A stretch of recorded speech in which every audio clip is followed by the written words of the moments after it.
Good morning. BRK news ఛానల్లో మా ప్రత్యేక ప్రోగ్రాం బిజినెస్ బజ్కి స్వాగతం.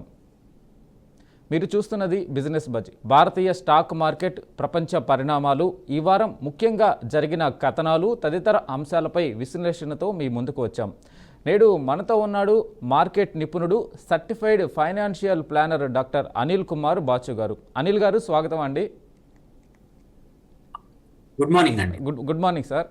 సార్, ముందుగా అనిల్ గారు, గత వారం ఏదైతే 18వ తేదీ నుండి 22వ తేదీ వరకు భారత స్టాక్ మార్కెట్లో ప్రధానమైన సూచీలకు సంబంధించి వాటి ఫలితాలు వివరించండి.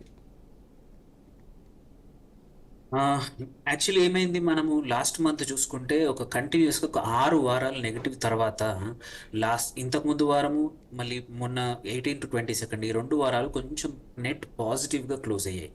సో 6 వారాల నెగిటివ్ ఏదైతే ప్రతి వారం ఎండ్ అవుతూ ఉండిందో అది ఆగిపోయింది. సో మార్కెట్లు గత వారం ఫ్లాట్గా ప్రారంభించిన మళ్ళీ ఆప్టిమిజం మాత్రం కొనసాగి ఒక ఫ్రైడే రోజు తప్పించి మిగిలిన రోజులు మోరార్లెస్ పాజిటివ్ ఆర్ ఫ్లాట్గానే ఉండింది. ఫ్రైడే రోజు మాత్రం ప్రాఫిట్ బుకింగ్ చూసాము, కొంచెం భయాలు ఉండే, అందుకోసమే చాలా సెల్లింగ్ చూసాము, అందుకోసమే కొంచెం డౌన్ అయ్యింది. సో కానీ గత వారం మొత్తానికి తీసుకుంటే మాత్రం సెన్సెక్స్ ఒక 0.9% పెరిగి 81,306 దగ్గర ముగిసింది. అండ్ ఆల్సో నిఫ్టీ కూడా 0.8% పెరిగింది, 24,870 దగ్గర ముగిసింది. 25,000 పైన బ్రీఫ్గా వెళ్ళింది, కానీ శుక్రవారం ఒక రోజు మాత్రం 213 పాయింట్లు తగ్గి 24,870 దగ్గరికి పడిపోయింది. కాకపోతే ఏంటంటే మిడ్ అండ్ స్మాల్ క్యాప్స్లో మాత్రం 2% పైగా వృద్ధి, బ్రాడ్ మార్కెట్స్లో మాత్రం బాగా వృద్ధి చెంది మార్కెట్ బాగా ఉండింది. సో వీటికి కారణాలు ఏంటో మనకు తెలుసు. ఒకటి జిఎస్టీ ఏదైతే ఉందో రేషనలైజేషన్ ఒకటి, అట్లాగే ఎస్ఎన్పి గ్లోబల్ మన ఇండియా రేటింగ్ అనేది అప్గ్రేడ్ చేసింది, BBB- నుంచి BBB చేసింది, విచ్ ఇస్ వెరీ గుడ్. అంటే ఇంతవరకు ఏంటంటే అది ఉన్నదానికన్నా ఇప్పుడు పాజిటివ్ రేటింగ్. సో మన బ్యాంకింగ్ సిస్టంలో ఉన్న బ్యాంక్స్కి కానీ మన ఇన్స్టిట్యూషన్స్ కానీ సేఫ్టీ పెరిగినట్టు బాండ్స్ మార్కెట్లోకి వెళ్తే. అట్లాగే మాన్సూన్స్ కూడా, ఋతుపవనాలు కూడా బాగా కదులుతున్నాయి. సైమల్టేనియస్లీ ఈ అమెరికా రష్యా చర్చలు ఏవైతే ఉన్నాయో వాటి వల్ల క్రూడ్ ఆయిల్ కూడా ధరలు కొంచెం స్టెబిలైజ్ అయ్యాయి. ఇవన్నీ కారణాల వల్ల last week on the whole తీసుకున్న ఒక ఫ్రైడే రోజు నెగిటివ్గా ఉన్నా కానీ పాజిటివ్గా క్లోజ్ అయింది. మళ్ళీ అంతేగాక ఏంటంటే ఎఫ్ఐఐలు అమ్మకాలు ఉన్నా సరే డిఐఎల్ మాత్రం, డొమెస్టిక్ ఇన్స్టిట్యూషనల్ ఇన్వెస్టర్స్ మాత్రం కంటిన్యూస్గా పట్టుదలతో కొంటా ఉన్నారు. బుల్లిష్ సెంటిమెంట్ కాకపోయినా బేరిష్ సెంటిమెంట్ పోకుండా కాపాడుతూ ఉన్నారు. అట్లాగే కొన్ని స్టాక్స్ ఏవైతే ఉన్నాయో, అపోలో స్టాక్స్ కానీ, అపోలో హాస్పిటల్ కానీ, సిప్లా కానీ, ఎటర్నల్ హెల్త్, జొమాటో ఏదైతే ఉందో అది, HDFC లైఫ్, మళ్ళీ మారుతి సుజుకి ఆటో సెక్టర్స్, ఇవన్నీ కూడా దీంతో పాటు మిడ్ అండ్ లార్జ్ క్యాప్లో ఉన్న స్టాక్స్ కూడా అవుట్ పర్ఫామ్ చేశాయి. సో కొన్ని పెన్నీ స్టాక్స్లో అన్యూజువల్ యాక్టివిటీ కనబడింది. వోడాఫోన్ ఐడియా ఒకటి, మన సుజలాన్ ఒకటి, హిందుస్థాన్ మోటార్స్, ఇవి లాస్ట్ వారం జరిగిన ప్రధానమైన మార్పులు మన భారత మార్కెట్లలో అన్నమాట. ఓకే సార్, ఇంకొక అంశం చూసుకున్నట్టే కనుక ప్రపంచ మార్కెట్లు, ముఖ్యంగా యుఎస్ అండ్ యూరప్ ఫెడ్ తాజా వ్యాఖ్యలు వీకెండ్లో ఎలాంటి ప్రభావాన్ని చూపాయి? ఎస్పెషల్లీ జెరోమ్ పావెల్ ఎవరైతే యుఎస్ ఫెడరల్ బ్యాంక్ చైర్మన్ ఎవరైతే ఉన్నారో, జాక్సన్ హోల్ అనే ప్లేస్ నుంచి అది అక్కడ కలుస్తూ ఉంటారు. అక్కడ వ్యాఖ్యలు ఏం చేశారంటే కొంచెం డోవిష్ సెంటిమెంట్, అంటే నెక్స్ట్ సెప్టెంబర్లో ఇంట్రెస్ట్ రేట్ కట్ అవ్వచ్చు యుఎస్లో అనేది అంటే క్లియర్గా కాకపోయినా సిగ్నల్స్ ఇచ్చారనమాట. సో అందుకోసమే యుఎస్ మార్కెట్లు గత వారం ఒక 5 రోజుల కంటిన్యూస్ నెగిటివ్ స్ట్రీక్ లాస్ అవుతున్నది. శుక్రవారము మాత్రం పాజిటివ్గా బౌన్స్ అయ్యాయి, పాజిటివ్గా క్లోజ్ అయ్యాయి. మనం ఒక నాస్డాక్ వచ్చేసి 2%, డౌ జోన్స్ కూడా నియర్లీ 1.9%, S&P కూడా 1.52% మళ్ళీ పెరిగింది. ఒక 5 రోజులు నెగిటివ్గా ఉన్న యుఎస్ మార్కెట్స్ కూడా పాజిటివ్గా క్లోజ్ అయ్యాయి. అట్లాగే యూరోపియన్ మార్కెట్స్ కూడా ఈ ఇంట్రెస్ట్ రేట్ కట్ అనేది సెప్టెంబర్లో రావచ్చు అనే ఆశతో యూరోపియన్ మార్కెట్లు కూడా, వెదర్ జర్మనీలో డాక్స్ కానీ, లండన్లో ఫిట్సీ కానీ, అండ్ ఫ్రాన్స్లోని CAC 40 కూడా అన్నీ కూడా పాజిటివ్గా క్లోజ్ అయ్యాయి. అండ్ ఈవెన్ ఇవే కాకుండా ఇవాళ ఆల్రెడీ మనకన్నా ముందు ఓపెన్ అయిన మార్కెట్లు ఏవైతే ఉన్నాయో, ఏషియన్ మార్కెట్లు, హాంకాంగ్లో హ్యాంగ్సెంగ్ కానీ, జపాన్లో నిక్కీ కానీ, సౌత్ కొరియా కాస్పీ అండ్ ఆస్ట్రేలియాలో కూడా అన్నీ కూడా పాజిటివ్గా మొదలయ్యాయి. సో ఇవన్నీ చూస్తూ ఉంటే మాత్రం ఇవాళ మన మార్కెట్లు కూడా గ్యాప్ అప్తో పాజిటివ్గా ఓపెన్ అయ్యే అవకాశం ఉంది. అట్లీస్ట్ ఒక 60 నుంచి 100 పాయింట్ల మధ్యలో గ్యాప్ అప్తో పాజిటివ్గా ఇవాళ ఓపెన్ అవ్వచ్చు మార్కెట్. సో ఈ రేట్ కట్ ఏదైతే ఉందో అయితే మాత్రం కొంచెం అంటే మార్కెట్స్కి, ఇండియన్ మార్కెట్స్ కూడా ఎఫ్ఐఐస్ ఫ్లో స్టార్ట్ అవ్వచ్చు. సో అదొక అవకాశం ఒకటి. అండ్ ఇంకొకటి ఏంటంటే ఇప్పుడు అన్నీ కూడా పాజిటివ్గా ఉన్నాయి కాబట్టి ఈ వీక్ మళ్ళీ ఇంకొకటి ఈ వారంలో మనకు ఒక రోజు బుధవారం సెలవు వినాయక చవితి సందర్భంగా. సో 4 రోజులే ట్రేడింగ్ ఉంది. మోస్ట్ ప్రాబ్లీ ఇవాళ రేపు మాత్రం మార్కెట్స్ కొంచెం పాజిటివ్గా ఉండొచ్చు. వరల్డ్ మార్కెట్ డేటా చూస్తూ ఉంటే మాత్రం పాజిటివ్గా ఉండొచ్చు. ఓకే సార్, ఇంకొక అంశం, గత వారం చివరికి ప్రత్యేక సంఘటనలు, అనౌన్స్మెంట్ ఏమైనా ముఖ్యంగా ట్రేడర్స్ కానీ ఇన్వెస్టర్స్ కానీ గమనించాల్సిన అంశాలు ఏమైనా ఉన్నాయా? ఈ వారం మాత్రం కొంచెం అనౌన్స్మెంట్స్ తక్కువ ఉన్నా, బట్ జిఎస్టీ ఏదైతే ఉందో రేషనలైజేషన్ మీద మచ్ మోర్ డేటా వచ్చింది. అండ్ ఒక భయాలు ఉండింది, ఏదైతే ఆటో సెక్టార్లో బైక్స్ కానీ కార్లకు కానీ 28% నుంచి 18% తగ్గించడం వల్ల ఎవరైతే కొనాలనుకుంటున్నారో, వెహికల్స్ కొనాలనుకుంటున్నారో వాళ్ళు డీలే చేస్తున్నారనే భయాలు ఆటో కంపెనీస్ అన్నీ కూడా వెల్లడించాయి. దాని తగ్గట్టే సెంట్రల్ గవర్నమెంట్ కూడా జిఎస్టీ మీటింగ్ ఏదైతే ఉందో ఫస్ట్ వీక్స్ ఆఫ్ సెప్టెంబర్కి ఆల్రెడీ కలుస్తూ ఉన్నారు. ఈ ఏవైనా డిసిషన్స్ ఇన్సూరెన్స్ మీద కానీ వెహికల్స్ పైన కానీ ఏవైతే జిఎస్టీ రేషనలైజేషన్ ఉందో అది అక్టోబర్ వరకు వెయిట్ చేయకుండా, దివాళీ వరకు వెయిట్ చేయకుండా సెప్టెంబర్ ఫస్ట్ వీక్లోనే అయ్యే అవకాశాలు ఉన్నాయని ఒకటి ఈ వీకెండ్ తెలిసింది. సో అదొక మంచి పరిణామమే. కాకపోతే ఇంకా గ్లోబల్ ఈక్విటీ సెంటిమెంట్ కూడా మన యుఎస్ ఫెడ్ అనౌన్స్మెంట్ వల్ల కొంచెం పాజిటివ్గా ఉంది. అండ్ దేశవాళీగా కూడా చూసుకుంటే మన డిఐఐలు ఇంకా కొనుగోలు చేశారు. సో మనం చూసుకుంటే ఇప్పటివరకు ఈ ఆగస్ట్లో మనము డిఐఐలు ఒక 200 కోట్లు పాజిటివ్, ఎఫ్ఐఐస్ ఒక 1600 కోట్లు అమ్మారు. అయినా సరే మార్కెట్స్ మాత్రం ఇప్పుడు రీబౌండ్ అయ్యే అవకాశాలు ఉన్నాయి. ఎస్పెషల్లీ ఆటో సెక్టర్లో, హెల్త్ కేర్ అండ్ కొన్ని కన్జ్యూమర్ ఇండస్ట్రీలో మాత్రం, ఎఫ్ఎంసీజీలో మాత్రం మనం రీబౌండ్ చూస్తున్నాం. అది ఇంకా కంటిన్యూ అయ్యే అవకాశాలు ఉన్నాయి. కమింగ్ పండుగల సీజన్ కాబట్టి క్వైట్ అ ఫ్యూ గోల్డ్లో కానివ్వండి, ఎఫ్ఎంసీజీలో కానివ్వండి, వైట్ గూడ్స్లో కానివ్వండి, ఆటో సెక్టార్లో మనం పాజిటివ్గా చూసే అవకాశాలు ఉన్నాయి. ఇన్వెస్టర్స్ కొనే అవకాశాలు ఉన్నాయి. ఓకే సార్, ఇంకొక అంశం, రేపటి నుంచి గురువారం వరకు ఏ సెక్టార్ల మీద ఇన్వెస్ట్మెంట్ కానీ చేసే అవకాశం ఉంటుంది? ముఖ్యంగా ఇండెక్స్ కీ లెవెల్స్కి సంబంధించి ఏమైనా ముఖ్యమైన అంశాలు గుర్తుంచుకోవాల్సిన ఉన్నాయా? తప్పకుండా. సో ఇప్పుడు నిఫ్టీకి మాత్రం మనం చూసుకుంటే 24,750 దగ్గర స్ట్రాంగ్ సపోర్ట్ ఉంది. అండ్ ఇవాళ ఆల్రెడీ గ్యాప్ అప్తో ఓపెన్ అవ్వచ్చు కాబట్టి పైన మాత్రం 25,250 కొంచెం రెసిస్టెన్స్ ఉంది. అది క్రాస్ అయితే మాత్రం 25,500 కూడా ఈజీగా వెళ్ళిపోతుంది. సో ఆన్ ద హోల్ చూసుకుంటే మాత్రం కొంచెం సెన్సెక్స్ మాత్రం బుల్లిష్ బయాసే ఉంది, అంటే నెగిటివ్ సెంటిమెంట్ కొంచెం తక్కువ ఉంది ఈ ఈ 2 రోజులు మాత్రం. సో మన సెన్సెక్స్లో కూడా అంతే, 81,500 నుంచి 82,080 వరకు రేంజ్లో ప్లే అవ్వచ్చు. సో బౌల్స్ అవి రంగాలు అంటే కొంచెం మంచి ఇవాళ కానీ ఈ వీక్లో కానీ మంచిగా పర్ఫామ్ చేసే అవకాశం ఉన్న ప్లేస్ సెక్టర్స్ చూసుకుంటే మాత్రం ఒకటి IT sector and technology sector, ఇక్కడ ఇంకా స్కోప్ ఉంది. వెదర్ టీసీఎస్ఏ అనుకోండి, quite a few other M&M కానివ్వండి, విప్రో కానివ్వండి, అండ్ ఈవెన్ కొన్ని mid cap and small cap IT stocks కూడా కోఫోర్జ్ ఆల్రెడీ బాగా పర్ఫామ్ చేసింది. అది కానీ quite a few stocks technology and ఐటీలో మాత్రం మనకి ఈ వీక్ బయింగ్ చూడొచ్చు, మనం మంచిగా పర్ఫామ్ చేసే అవకాశాలు ఉన్నాయి. హెచ్సిఎల్ టెక్ కూడా ఒకటి, ఎస్పెషల్లీ ఎందుకంటే మన యూఎస్లో ఇంట్రెస్ట్ రేట్ కట్ అయితే మాత్రం మళ్ళీ యూఎస్లో ఐటీ క్యాపిటల్ స్పెండింగ్ పెరిగితే మాత్రం హెచ్సిఎల్, ఇన్ఫోసిస్, టీసీఎస్ మళ్ళీ 5G క్లౌడ్ టర్న్ అరౌండ్ అవ్వచ్చు, మళ్ళీ యుఎస్ కంపెనీస్ స్పెండింగ్ మొదలు పెట్టచ్చు. అట్లాగే ఆటో సెక్టర్లో ఆల్రెడీ మనం చూసాం, మారుతి లాస్ట్ జిఎస్టీ అనౌన్స్మెంట్ తర్వాత మంచిగా పర్ఫామ్ చేసింది. ఇట్ విల్ కంటిన్యూ డూయింగ్, మళ్ళీ ఇంకా బాగా చేస్తుంది. అట్లాగే టీవీఎస్ కానీ, M&M కానీ, ఐషర్ మోటార్స్ కూడా ఈ వీక్ బౌన్స్ అయ్యే అవకాశం ఉంది ఆటో సెక్టర్లో. హెల్త్ కేర్ ఫార్మాలో మాత్రం ఆల్రెడీ అపోలో హాస్పిటల్స్, సిప్లా, సన్ ఫార్మా 3 కూడా బాగా పర్ఫామ్ చేయొచ్చు ఈ వారం. ఇన్సూరెన్స్ అండ్ ఫైనాన్షియల్స్లో హెచ్డిఎఫ్సి లైఫ్ మంచి స్ట్రాంగ్ రిజల్ట్స్ ఇచ్చింది లాస్ట్ క్వార్టర్, ఇంకా లాస్ట్ వారం కూడా బాగా పర్ఫామ్ చేసింది. ఐసిఐసిఐ బ్యాంక్ ఒకటి, ఎస్బీఐ ఒకటి. యాక్సిస్ ఇన్ని రోజులు కొంచెం అండర్ పర్ఫామ్ చేసింది, బట్ ఇన్వెస్టర్స్ మళ్ళీ కొ- కొనే అవకాశాలు ఉన్నాయి. ఈ వారం రీబౌండ్ అయ్యే అవకాశాలు యాక్సిస్ బ్యాంక్ ఉంది.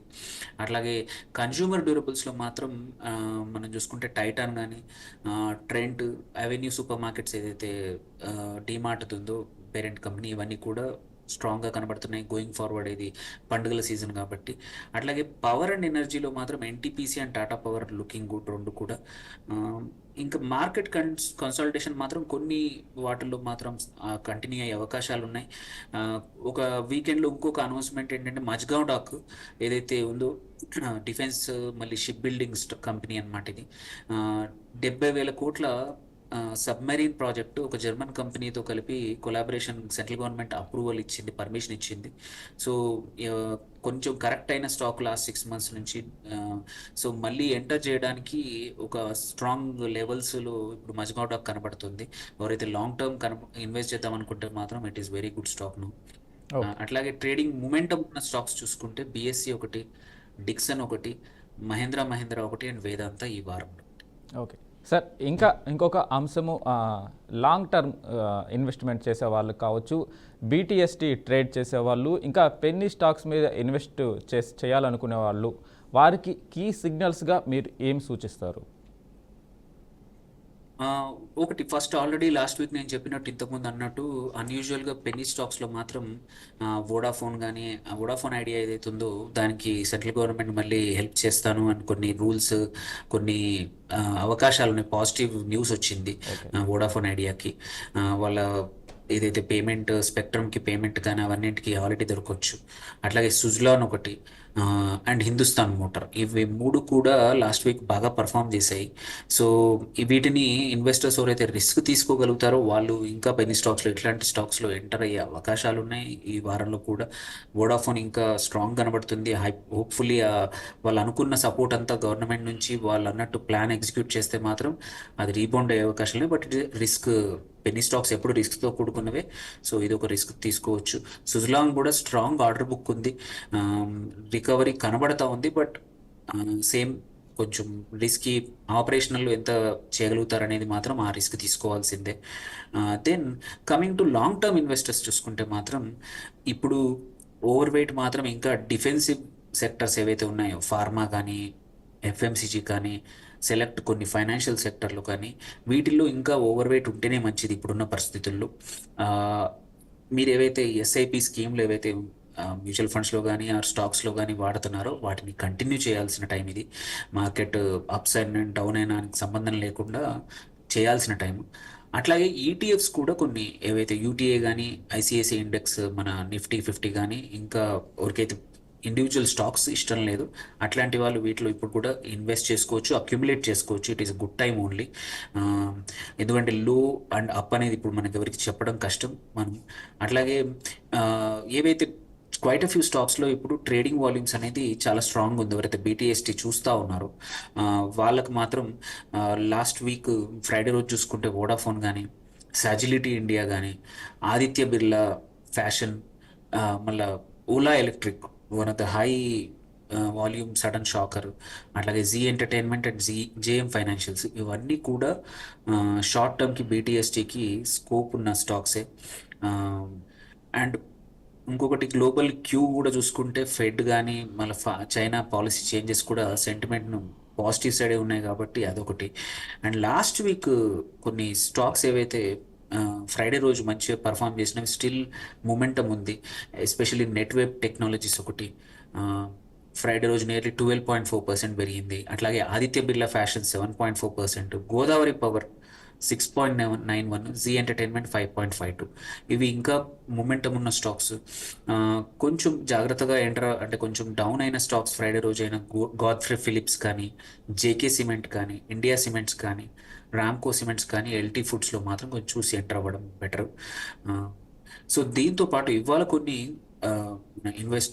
షార్ట్ టర్మ్కి అనుకోండి ఇన్వెస్ట్ చేయాలనుకుంటే మాత్రం కొన్ని కంపెనీస్ బాగా కనబడుతున్నాయి. ఓఏ చేంజ్ పాజిటివ్ కనబడుతుంది వీటిలో. ఒకటి ఎస్జేవిఎన్ లిమిటెడ్ ఒకటి, ఇంకోటి పూనావాలా ఫిన్కార్ప్, ఆర్బిఎల్ బ్యాంక్ కూడా, అండ్ కేఎన్ఎస్ టెక్నాలజీస్ ఒకటి, జిందాల్ స్టెయిన్లెస్ స్టీల్, ఈ 5 కూడా పాజిటివ్ ఉండొచ్చు ఈ నెక్స్ట్ 1 or 2 డేస్లో. సో దీంతో పాటు మనము కొన్ని కంపెనీస్ ఎక్స్ డివిడెండ్ అవ్వబోతున్నాయి, వాటికి కూడా ఒకటి. అండ్ కొన్ని స్టాక్స్ ఏవైతే September 30th నుంచి లార్జ్ క్యాప్ అండ్ మిడ్ క్యాప్కి కొన్ని స్టాక్స్ మూవ్ అవుతూ ఉన్నాయి. ఆ స్టాక్స్లో మాత్రం కొంచెం మూవ్ డౌన్ అవుతున్న M&M కానీ, కొన్ని అప్ అవుతున్న కంపెనీస్లో కొంచెం చూసి, మ్యాక్స్ హెల్త్ కేర్ అప్ అవుతుంది అంటే లార్జ్ క్యాప్కి వస్తూ ఉంది. సో ఈ 1 month స్ట్రాంగ్ బయింగ్ జరగచ్చు ఏదైతే మూవ్ అవుతున్నాయో. అండ్ కిందికి వెళ్తున్న వాటిల్లో సెల్లింగ్ జరగచ్చు, ఎందుకంటే మ్యూచువల్ ఫండ్ కంపెనీస్ ఏవైతే ఉన్నాయో వాటిని లార్జ్ క్యాప్ అడ్జస్ట్మెంట్ చేయాల్సి వస్తుంది. సో అలాంటప్పుడు ఈ పైకి 2 మూవ్ అవుతున్నాయి, కిందికి డౌన్ 2 అవుతున్నాయి, వాటిలో కొంచెం చూసి ఎంటర్ అవ్వాలి. ఇది మళ్ళీ ఎమోషనల్ బయింగ్ చేయకుండా, మళ్ళీ ఫియర్ ఆఫ్ మిస్సింగ్ అవుట్ కూడా, ఈ 2 ఉండకూడదు. క్యాపిటల్ రిస్క్ అస్సలు తీసుకోకూడదు. ఇది జనరల్గా ప్రతి వారం ఎంత రిపీట్ అయినా సరే వారం మొదట్లో గుర్తుంచుకోవాల్సిన అంశాలు. మనము వీకెండ్లో అది చదివామనో లేకపోతే ఇంకొకరితో చెప్పారనో ఎమోషనల్గా బై మాత్రం అస్సలు చేయకండి.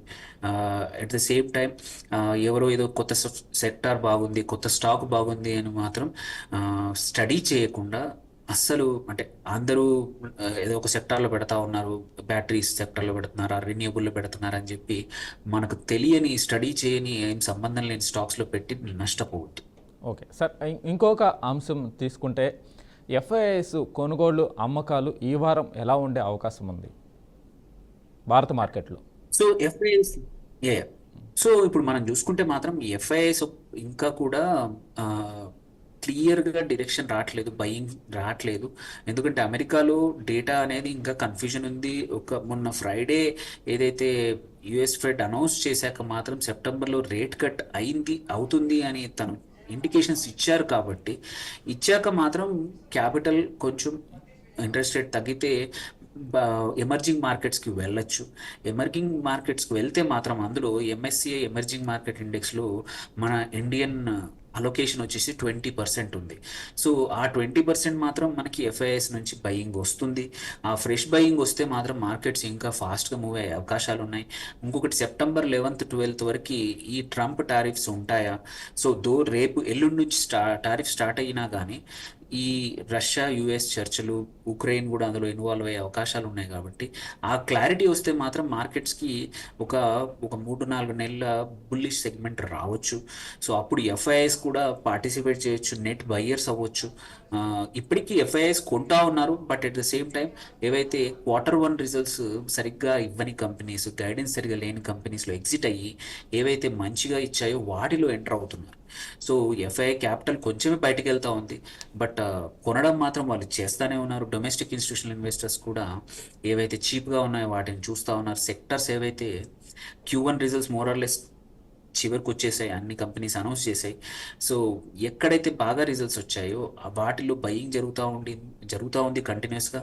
ఏవైతే అంత బాగా రిజల్ట్స్ పర్ఫామ్ చేయలేదు Q1, మనం ఏంటంటే ఆన్ ద హోల్ చూసుకున్నా Quarter to quarter కానీ ఇయర్ ఆన్ ఇయర్ కానీ Q1 అంత బాగా లేకుండింది బ్రాడ్గా చూసుకుంటే. సో అందుకోసం ఈ టైం ఏంటంటే కన్సాలిడేషన్ కోసం అన్ని ఇన్స్టిట్యూషనల్ ఇన్వెస్టర్స్ బోత్ ఎఫ్ఐఎస్ వాడుతూ ఉన్నాయి. ఏవైతే పర్ఫామ్ చేస్తున్నాయి, ఏవైతే చీప్గా ఉన్నాయి, ఏవైతే వాటిలో ఎంటర్ అవుతున్నారు. సో ఇంకొకటి ఏంటంటే మాత్రం ఈ టైంలో మాత్రం మనం చూసుకోవాల్సింది, ఎస్పెషల్లీ కన్సిడరింగ్ ఇట్లాంటి స్మాల్ రేంజ్లో ప్లే అవుతున్న మార్కెట్లో మన పోర్ట్ఫోలియోలో ఉన్న స్టాక్స్కి ఎమోషనల్గా కనెక్ట్ అవ్వకుండా, ఏవైతే ప్రాఫిట్ ఉందో, ఏవైతే లాస్ ఉన్నాయో వాటిని బుక్ చేసుకొని Q1 రిజల్ట్స్ బాగాలేకపోతే కొంచెం స్టడీ చేయండి. రిజల్ట్స్ కానీ గైడెన్స్ కానీ అవన్నీ కరెక్ట్గా చూసుకుంటే ఏవైతే పర్ఫామ్ చేయలేవో వాటిని ఎగ్జిట్ అవ్వడం బెటర్. ఎందుకంటే నేను చూస్తున్నాను చాలామంది ఇన్వెస్టర్స్తో మాట్లాడుతూ ఉంటే, వాళ్ళ పోర్ట్ఫోలియో చూస్తూ ఉంటే లాస్ బుకింగ్కి అవర్షన్ చాలా ఎక్కువ కనబడుతుంది. క్వైట్ కామన్గా నేను గత 2-3 వారాల నుంచి ఎవరిని చూసినా సరే వాళ్ళ నెగిటివ్లో నేను ఎందుకు అమ్మాలి సార్, పాజిటివ్ వచ్చేంత వరకు వెయిట్ చేస్తాను అని అంటారు. అది వన్ ఆఫ్ ద అంటే పెద్ద బయాస్ అనమాట. డబ్బులు పోయిన చోటే మళ్ళీ రావాలి అంటే మాత్రం యూజువల్లీ అది కరెక్ట్ కాదు. అక్కడ ఎంత లాస్ 20% ఉంటే ఉండనియండి, బుక్ చేసుకొని అదే 20% ఇక్కడ నుంచి వేరే స్టాక్లో తొందరగా వచ్చే అవకాశాలు ఉన్నాయి. దాన్నే ఆపర్చునిటీ కాస్ట్ అంటాము. అనవసరంగా పోయిన చోటే వెతకాలని టైం వేస్ట్ చేసుకుంటే మన క్యాపిటల్ అలాగే ఉంటుంది అండ్ మనం కొత్తగా ట్రేడ్ చేయలేము అండ్ కొత్తగా కొనలేము. సో మనకు నెగిటివ్ సెంటిమెంట్ బిల్డ్ అవుతుంది. సో అందుకోసం ఇన్వెస్టర్స్ ఇది ఒక్కటి మార్చుకోవాల్సిన అంశము. తన అంటే ఎక్కడైతే చాలా రోజుల నుంచి ఒక 6 నెలలు 1 ఇయర్ నుంచి పర్ఫామ్ చేయట్లేదు, ఎటువంటి హోప్ కనబడకపోతే బెటర్ టు ఎగ్జిట్. లాస్ అయినా పర్లేదు, ఎందుకంటే ప్రాఫిట్ ఆపర్చునిటీస్ ప్రతిరోజు మార్కెట్లో కనబడుతూ ఉంటాయి. సో మనం స్టడీ చేసుకొని సెర్చ్ చేస్తే కంపల్సరీ మంచి ఆపర్చునిటీస్ మార్కెట్లో ఉన్నాయి. ఓకే సార్, మనకు ఒక కాలర్ ఉన్నారు సార్, సతీష్ విజయవాడ నుంచి. సతీష్ మాట్లాడండి. సార్ నమస్తే సార్. నమస్తే సతీష్ గారు, చెప్పండి. విజయవాడ నుంచి మాట్లాడుతున్నాను. హలో, చెప్పండి సార్, చెప్పండి సతీష్ గారు. హలో, మాట్లాడండి, వినిపిస్తుంది, మాట్లాడండి. సార్, మీ క్వశ్చన్ అడగండి. వేదాంత షేర్ని కేవలం డివిడెండ్ కోసమే ఒక 12,500 షేర్లు తీసుకుందాం అనుకుంటాను. దాని రికార్డ్ డేట్ అయితే అసలు ఎప్పుడు వరకు ఉంచాలి షేర్లు, కేవలం డివిడెండ్ కోసం మాత్రమే. డివిడెండ్ వచ్చేస్తే మరి నేను విత్డ్రా చేసేసుకుంటాను. ఈ స్ట్రాటజీ కరెక్టా కాదా? హలో, ఓకే సార్, సార్ ఆయన క్వశ్చన్ ఏంటి అని అంటే, సార్ అనిల్ కుమార్ గారు, ఆయన క్వశ్చన్ ఏంటి అని అంటే, వేదాంత షేర్స్ని కేవలం డివిడెంట్ల కోసమే నేను ఇన్వెస్ట్ చేస్తున్నాను, డివిడెంట్ రాగానే నేను విత్డ్రా చేసేసుకోవచ్చా అని ఆయన అడుగుతున్నారు. యాక్చువల్లీ వేదాంత చాలా మంది కూడా డివిడెండ్స్ కోసమే కొంటా ఉన్నారు, డివిడెండ్స్ కోసమే మెయింటైన్ చేస్తూ ఉన్నారు. ఇది లాంగ్ టర్మ్ కానీ ఇవన్నీ మొన్న లాస్ట్ క్వార్టర్ చూసుకుంటే ప్రాఫిటబిలిటీ కానీ అండ్ మళ్ళీ పర్ఫార్మెన్స్ కూడా గైడెన్స్ అయితే బాగానే ఇచ్చారు. కాకపోతే ప్రైస్ టు రిటర్న్ మాత్రం అంత ఎక్కువగా స్ట్రాంగ్గా లేదు. మనం ఇయర్ రిటర్న్స్ చూసుకున్న, మనం 1 ఇయర్ రిటర్న్లో చూసుకున్న నెగిటివ్గానే ఉంది. అండ్ ఆన్ ద హోల్ చాలామంది అనలిస్టులు పాజిటివ్ అని చెప్పినా కానీ ఓన్లీ రిటర్న్స్ పరంగా, అంటే స్టాక్ రిటర్న్స్, డివిడెండ్ పక్కన పెడితే మాత్రం మీకు ఆపర్చునిటీస్ ఆ క్యాపిటల్తో వేరే చోట, వేరే సెక్టార్లో చాలా బాగున్నాయి వేదాంత కన్నా. సో అవకాశం ఉంటే మాత్రం నేను ఓన్లీ డివిడెండ్ కోసం, ఆ డివిడెండ్ వచ్చే పర్సంటేజ్ కన్నా కూడా అంత పర్సంటేజ్ వేరే స్టాక్స్లో మచ్ మోర్ ఆపర్చునిటీస్ ఉన్నాయి. ఎగ్జిట్ అంటే మీ రిటర్న్సే మీ పర్స్పెక్టివ్ అయితే మాత్రం నేను వేరే ఆపర్చునిటీ చూసుకోవడం బెటర్. ఓకే సార్, ఇంకొక కాలర్ ఉన్నారు, శ్రీనివాస్ అని. శ్రీనివాస్, మీ ప్రశ్న అడగండి. హలో, చెప్పండి సార్. సార్ నమస్తే సార్. శ్రీనివాస్ చెప్పండి సార్. సార్ ఇప్పుడు మావి సన్ ఫ్లాగ్ అండ్ ఐరన్ వి ఐఈపీఎఫ్ వెళ్ళిపోయాయి సార్. ఐఈపీఎఫ్ వెళ్ళిపోయాయి.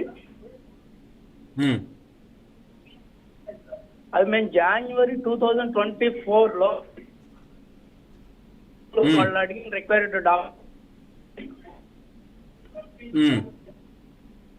పంపించేసాం. కానీ ఇంతవరకు కూడా మాకు అదేమీ కూడా మాకు ఆ షేర్లు మా అకౌంట్ కి క్రెడిట్ కాలేదు. జూన్ నెలలో నేను ఒక నెంబర్కి ఫోన్ చేసి అడిగితే వాళ్ళేమో వెయిట్ టిల్ జూలై అండ్ అన్నారు. ఇంకెంత టైం పడుతుందో ఐఈపీఎఫ్ నుంచి రావడానికి? ఓకే అండి, ఓకే. ఇప్పుడు సో మీరు కంపెనీ పేరు గుర్తులేదు, నాకు కంపెనీ పేరు రాలేదు, బట్ ఐఈపీఎఫ్ నుంచి వచ్చే ఎప్పుడైనా సరే మనము ఒకసారి ఐఈపీఎఫ్కి వెళ్ళిపోయినాయంటే రావడానికి ఇండివిజువల్గా మనం చేసినప్పుడు మాత్రం యూజువల్లీ కొంచెం డిఫికల్టీ, టైం పడుతుంది. 6 నెలల నుంచి ఎక్కువ కూడా పట్టే అవకాశాలు ఉన్నాయి. అందుకోసమే చాలామంది ఇప్పుడు దాంట్లో కూడా సర్వీస్ ప్రొవైడర్స్ మొదలయ్యారు. సో ఏంటంటే వాళ్ళు మీ ఐఈపీఎఫ్తో మీ తరపున వాళ్ళు ట్రాక్ చేసి మీకు త్వరగా వచ్చే, అంటే త్వరగా మనకు స్టాక్స్ మనకు డిమాట్లోకి వచ్చేట్టు ట్రై చేస్తూ ఉంటారు. సో అట్లాంటి సర్వీస్ ఏదైనా వాడుకోవడం బెటర్. ఎందుకంటే టైం ఇందులో అంత ట్రాన్స్పరెంట్గా ఐఈపీఎఫ్ నుంచి రికవరీ చేసుకోవడం అనేది అంత ట్రాన్స్పరెంట్గా ప్రొసీజర్ లేదు. క్వైట్ ఆఫ్ ఫ్యూ కంపెనీస్ వచ్చాయి, చాలామంది సర్వీస్ ప్రొవైడర్ ఓన్లీ ఇదే పని చేస్తూ ఉన్నారు. ఏవైతే మన ఈ ఐఈపీఎఫ్కి వెళ్ళినప్పుడు షేర్లని రికవరీ చేయడానికి కొంచెం పర్సంటేజ్ తీసుకుంటారు, బట్ మనకి వాళ్ళు ఒక అకౌంటబుల్, మనం ఫోన్ చేస్తే ప్రాసెస్ టైం అన్ని చెప్పడానికి ఒక పర్సన్ ఉంటారు. సో అలాంటి సర్వీస్ వాడడం బెటర్. లేదంటే కొంచెం టైం పడుతుంది మాత్రం నిజం. ఓపిక్గా ఇంకొక 1 or 2 monthsలో మీ అంత అవి కూడా రావచ్చు.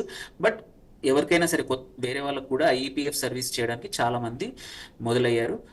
మీరు కాంటాక్ట్ చేయొచ్చు. సెర్చ్ చేయొచ్చు ఆర్ మమ్మల్ని కూడా కనుక్కున్నా మేము చెప్తాం. Okay sir. Okay sir. Okay sir, thank you sir. మీ అభిప్రాయం, మీ విశ్లేషణ అందించినందుకు.